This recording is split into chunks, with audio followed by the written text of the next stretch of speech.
Buenas tardes, compañeros y docentes presentes. Mi nombre es Flor Zúñiga y junto con Gabriel le hablaremos acerca de lo que es el diagnóstico de la leishmaniasis, de la observación microscópica del parásito, de la detección del ADN, ¿verdad?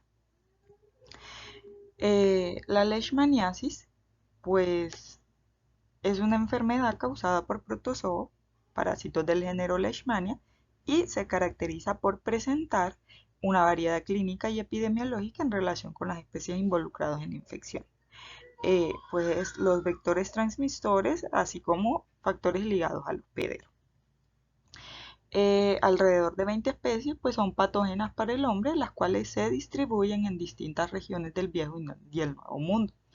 Según la Organización Mundial de la Salud, pues la enfermedad es endémica en 88 países de 4 continentes y se notifican alrededor de 2 millones de casos nuevos al año. Algunos autores pues indican que el número global de casos se incrementó particularmente en Brasil, Bolivia, Perú, Colombia y Afganistán. Tal incremento pues puede ser el resultado del inadecuado control de vectores y reservorios en las zonas endémicas, de la mayor detección de leishmaniasis cutánea asociada a infecciones oportunistas, como por ejemplo el VIH, ¿verdad? SIDA, de la emergencia en la resistencia del tratamiento y del impacto reciente de los cambios climáticos que inciden en la distribución y el comportamiento de los vectores implicados en la transmisión de distintas enfermedades, entre estas pues la leishmaniasis. Siguiendo con el tema, pues sabemos que existen diferentes tipos de leishmaniasis. Entonces, aquí tenemos el género, que es la Leishmania leishmania y la Leishmania painae. Entonces, estas tienen un complejo que es el Leishmania de Novani, Leishmania trópica, Leishmania mexicana y la Leishmania baenia, pues el complejo es Leishmania guyanensis y Leishmania brasilensis. Esta pues su distribución geográfica, ¿verdad? De la Leishmania denovani en la especie pues la encontramos en China, subcontinente indio, Etiopía, Sudán, Kenia, Irán, Arabia Saudita, Yemen. Y la Leishmania infantum la encontramos en Albania, Argelia, Francia, Grecia, Italia, Marruecos, Portugal, España, Siria, Túnez, Turquía y Yemen también. La Leishmania chagassi pues la encontramos en América, Bolivia, Brasil, Colombia, Ecuador, El Salvador, Guadalupe, Guatemala, Honduras, Martinica, México, Nicaragua, Paraguay, Surinam, Venezuela. La Leishmania archibaldi pues está en India, Sudán, Etiopía, en el Líbano, en Israel, ¿verdad? La Leishmania trópica pues la encontramos en Afganistán, Argelia, Grecia, Irán, Irak, Israel, Marruecos, Túnez, Turquía, y la Leishmania trópica pues en Etiopía y Kenia. También la Leishmania major pues en Afganistán, Argelia, Irak, Irán, Israel, Libia, en Marruecos, Siria y en Sudán. Eh, la Leishmania mexicana pues la encontraremos en Belice, Colombia, en Costa Rica, República Dominicana, Ecuador, Guatemala, Honduras, México, Panamá, Venezuela. Y la Leishmania amazonensis en Bolivia, Brasil, Colombia, Costa Rica, Ecuador, Guyana Francesa, Panamá, Perú y Venezuela. Y la Leishmania Gurjami la encontraremos en Venezuela. De los casos, ¿verdad?, de infección cutánea, el 90% pues ocurre en Afganistán, Pakistán, Argelia, Irán, Brasil y Perú, mientras que el otro 90% de la enfermedad visceral pues ocurrirá en la India, Bangladesh, Nepal, Sudán y Brasil, lo cual confirma pues que esta enfermedad tiene fuertes vínculos con la pobreza y la dificultad aún más su control.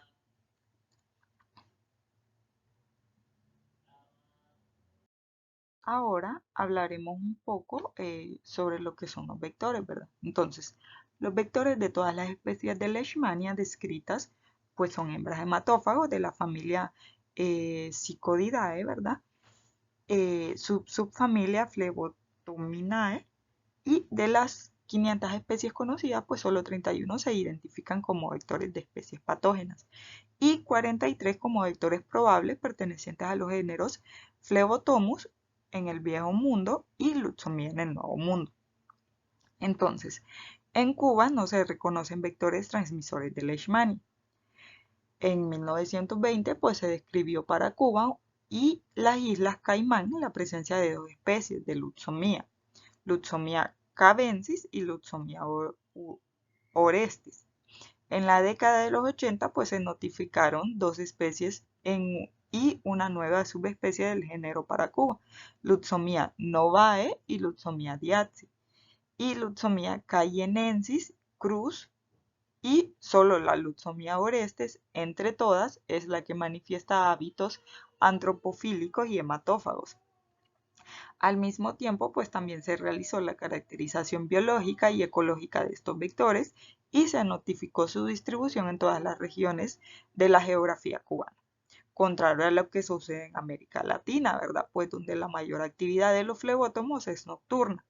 Lutzomia orestes pues tiene hábitos diurnos con picos de actividad hematofágica que se relaciona con cambios en la temperatura, humedad y luminosidad, tal como ocurre en otros casos. Entonces, el ataque de las hembras se produce en oleadas, lo cual amplifica teóricamente su potencialidad vectorial. En años posteriores, ¿verdad? Se desarrollaron estudios encaminados a demostrar las posibilidades de transmisión experimental de Leishmania mediante este vector, utilizando como modelo el hámster dorado. En la actualidad, ¿verdad? Sería imprescindible demostrar que Lutzomia orestes pues cumple los requisitos indispensables propuestos por Kelly-Kendrick para poder considerarse como vector de Lutzomia y plantear, no de manera faeciente, ¿verdad?, que existen en Cuba posibilidades de transmisión de este parásito. No existen investigaciones recientes que aporten claridad sobre aspectos relativos a lo posible transmisión en el país. Sin embargo, pues es necesario conocer los datos antes mencionados para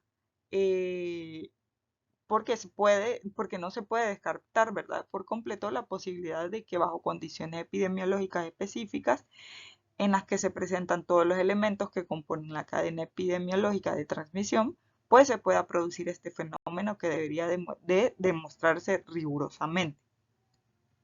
Siguiendo con el ciclo de vida, ¿verdad? Y la transmisión de este vector, pues sabemos que la forma infectiva del parásito es el promastigote metacíclico. Entonces, este se va a inocular en el mamífero mediante la picadura del insecto y cuya transmisión constituye un ejemplo típico de antropozoonosis, ¿verdad? Por otra parte, aspectos relacionados con la conducta humana, como la urbanización y destrucción de los bosques, la ocurrencia de conflictos armados y el incremento del turismo, pues provocan la migración de la población susceptible hacia áreas endémicas y favorecen la dispersión de la leishmania. Entonces es muy probable que como consecuencia del calentamiento global, la leishmaniasis se disperse hacia zonas actualmente templadas, donde los incrementos de la temperatura pudieran favorecer la extensión de las estaciones en las cuales se alimentan los vectores que transmiten el parásito, o que baja la temperatura provoque una extensión de su periodo larval, y también eventos naturales que en los últimos años pues se han hecho cada vez más frecuentes, como los terremotos han provocado, ¿verdad?, nuevos focos de enfermedad en áreas que con anterioridad pues pertenecían libres de esta infección. Además de la transmisión natural, pues es importante conocer que existe transmisión del parásito a partir de personas infectadas con Leishmania, que utilizan drogas endovenosas cuando existe uso de jeringuillas compartidas, ¿verdad? Lo que conlleva a la coinfección de Leishmania VIH. De forma general, pues se acepta que la incidencia global reportada para esta coinfección está subestimada, debido en parte a que la forma visceral de la enfermedad ocurre en poblaciones olvidadas. Y también el hecho de que al no estar la leishmaniasis dentro de la lista de enfermedades oportunistas, esta coinfección se notifica raramente. Y, ¿verdad? hablando sobre las pruebas diagnósticas, pues tenemos lo que es el examen parasitario, la prueba de Montenegro, detección de anticuerpos por ELISA, ¿verdad? Por inmunofluorescencia, y el RK39 y también la PCR. En cuanto al examen parasitológico de las muestras clínicas, ¿verdad? Sabemos que los métodos de diagnóstico parasitológico son muy específicos y se aplican en todas las formas clínicas de la enfermedad.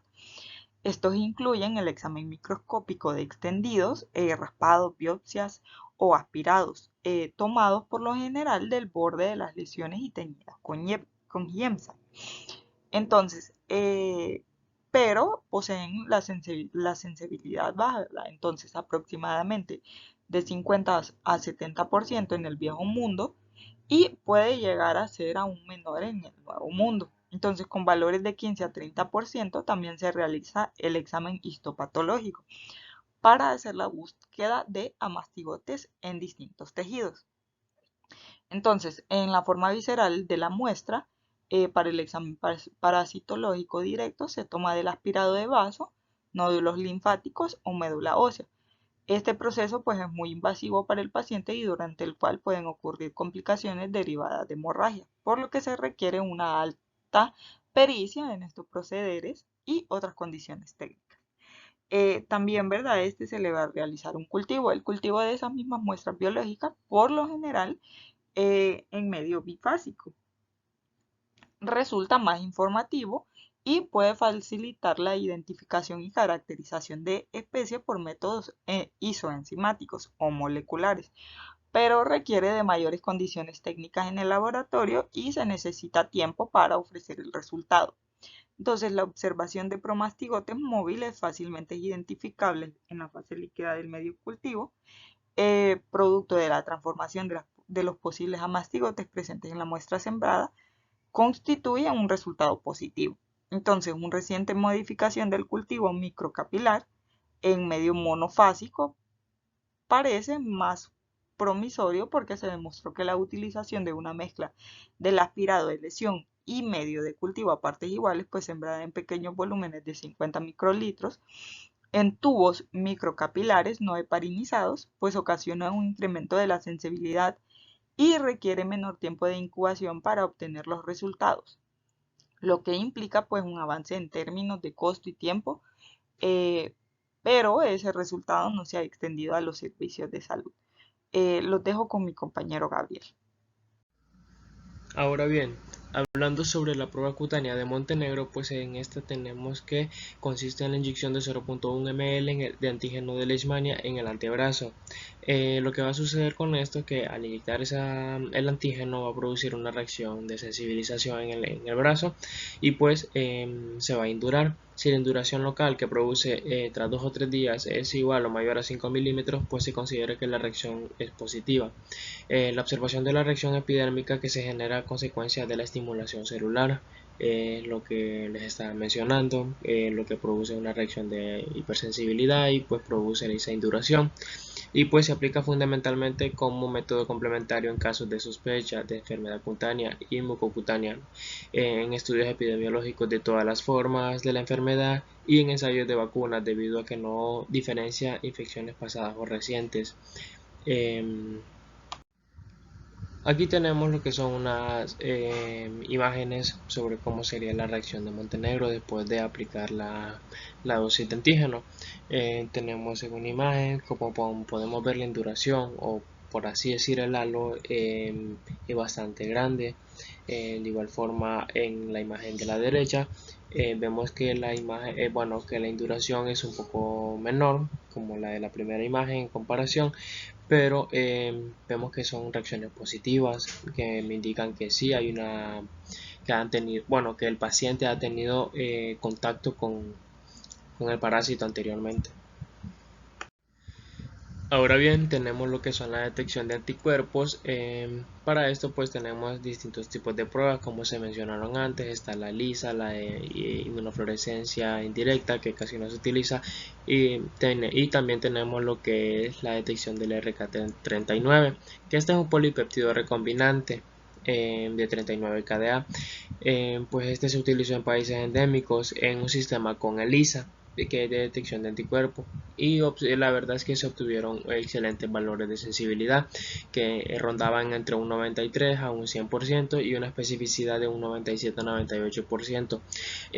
A su vez, para estudios de campo se modificó y se logró pues la transformación de este formato para no utilizarlo en forma de lisa sino en forma de tira inmunocromatográfica, que esto es más factible para condiciones de campo, como mencioné. Aquí tenemos abajo ciertas imágenes, bueno, unos ejemplos de cómo sería la reacción con los distintos resultados, con la primera línea que es la línea control y la otra y la siguiente que es la línea test, y son distintos resultados. Aquí es un resultado positivo, aquí también es positivo y aquí es un resultado negativo. Ahora bien, tenemos lo que son la prueba DAT, que esta es una prueba de aglutinación directa. DAT en sí, que significa, son siglas en inglés. Pues este es un ensayo semi-cuantitativo donde ocurre una aglutinación visible si existen anticuerpos.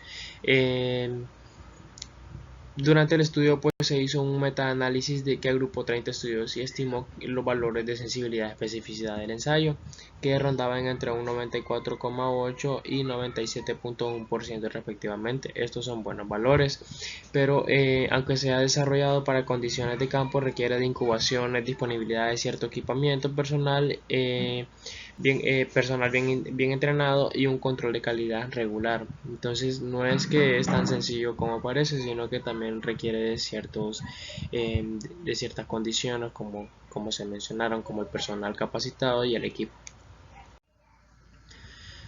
Ahora, hablando sobre lo que es el diagnóstico molecular, pues los métodos moleculares se utilizan ampliamente en el diagnóstico de la leishmaniasis porque permiten detectar el ADN presente en una biopsia, aún en cantidades mínimas que son femtogramos, o como se puede mencionar también que es incluso se puede detectar la presencia de solo un parásito. Aunque esta técnica ha demostrado ser la más sensible y específica, su uso está restringido al tercer nivel de cuidados hospitalarios, laboratorios de investigación, y también se recomienda su empleo en centros de referencia. O sea que en cuanto a campo casi no se suele utilizar eh, o, o diagnóstico como tal, sino más que todo para investigación. En las formas cutáneas, pues la reacción en cadena de la polimerasa es la herramienta diagnóstica de más valor, pues presenta valores de sensibilidad y especificidad altos. La sensibilidad y especificidad varía en dependencia de la diana genética. Aquí tenemos lo que son una tabla como en cuanto a lo que mencioné anteriormente sobre eh, la secuencia correspondiente que podemos estar identificando. Por ejemplo, tenemos aquí el nivel taxonómico de identificación y aquí tenemos lo que es el nombre de la diana genética, por ejemplo la ITS, que son espaciadores internos de transcripción, género y especie.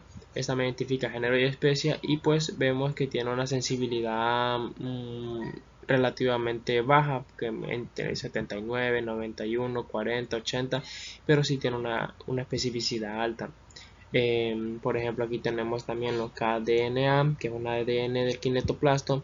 Esta me puede identificar lo que son géneros, subgéneros de Leishmania y también especies. Y también vemos que esta ya tiene una mejor sensibilidad, que ronda entre los 90, 100%, el 97%, pero también tiene ciertos bajones como el 68. En cuanto a la especificidad, pues vemos que sí tiene una buena especificidad también en ciertos aspectos, pero también puede variar mucho. Aquí tenemos otros ejemplos como la SSU-RNA, que es una subunidad pequeña de la ARN ribosomal. Este me identifica género y especies, y también podemos ver también, esta tiene en general pues una muy buena sensibilidad y especificidad. El GP63, que es un gen que codifica la glicoproteína 63-KDA, esta simplemente es para especies y tiene una sensibilidad de un 85%. El CPB, que es un gen que codifica el cisteíno proteínas AB, también me identifica especies, pero también cepas. Pero en cuanto a esta, pues no se ha descrito muy bien lo que es en cuanto a la sensibilidad y especificidad que esto puede obtener. También el mini exon, que son genes que codifican para mini exones o spliced leader. me identifica lo que son especies y tiene una sensibilidad de un 89,7% y una especificidad pues no es determinada hasta el momento. Y por último el HSP70, pues son genes que codifican la proteína de 7-KDA. Esta es especialmente para especies y esta pues es la que por así decir, tiene la que se ha descrito que tiene muchos mejores resultados. Y vemos que tiene una sensibilidad de un 95% y una especificidad de un 100%. Esta es la que más se suele utilizar y la que nos da pues mejores resultados. Entonces, aquí tenemos lo que es también un algoritmo de diagnóstico de casos sospechosos para leishmaniasis. Tenemos dos tipos de muestras, que son las muestras clínicas de lesión cutánea o mucocutánea, que pueden suele ser raspados o biopsias, y también muestras clínicas de pacientes con sospecha de leishmania visceral. Entonces, lo que se va a realizar es que para esta muestra se le va a hacer un examen microscópico e histológico, pero paralelamente se le va a realizar un cultivo. Pues si ambos me dan positivo, pues me confirman un caso y que sería un caso positivo confirmado. Si nos vamos por otra parte a la muestra clínica para una sospecha de leishmaniasis visceral, que podemos obtener ya sea de una biopsia o muestra de sangre, vamos a realizar lo que es la extracción del ADN y lo que se va a hacer es una reacción en cadena de la polimerasa 18S. Esta lo que me va a amplificar un fragmento de 115 pares de bases de la región 18S del gen que codifica el ARN ribosomal. Y cuyos valores de sensibilidad pues de sensibilidad y especificidad son adecuados, pues ronda entre el 92% de sensibilidad y un 92,9% de especificidad en médula ósea y una especificidad de un 99,6% en personas procedentes de áreas no endémicas. A su vez, de manera paralela se utiliza un gen que codifica la proteína de choque térmico de 70-KDA como diana para la detección del parásito por reacción en cadena de la polimerasa y la posterior tipificación de la especie infectante sobre la base del polimorfismo. Y esa pues lo que tiene es que siguiendo este algoritmo me va a identificar lo que es la especie como tal de la parásito de leishmania, pero a su vez también la prueba de la PCR lo que me hace es que me confirma los casos negativos. En conclusión, pues para diagnosticar correctamente la leishmaniasis no se debe despreciar ninguna de las alternativas posibles. Una vez que existan elementos epidemiológicos que indiquen la infección, será útil tanto la clásica observación del estudio intracelular del parásito o el amastigote presente en las células de tejidos infectados hasta la detección de su ADN. Ahora, todos los métodos aportan información de utilidad para la toma de decisiones en el procedimiento clínico, la imposición del tratamiento y el abordaje epidemiológico de esta parasitosis. Entre estos se propone un algoritmo de trabajo en nuestro laboratorio con el empleo de los métodos que resultan más útiles de acuerdo a las condiciones y experiencias. Entonces, esto ha sido toda la presentación. Espero les haya gustado. Muchísimas gracias.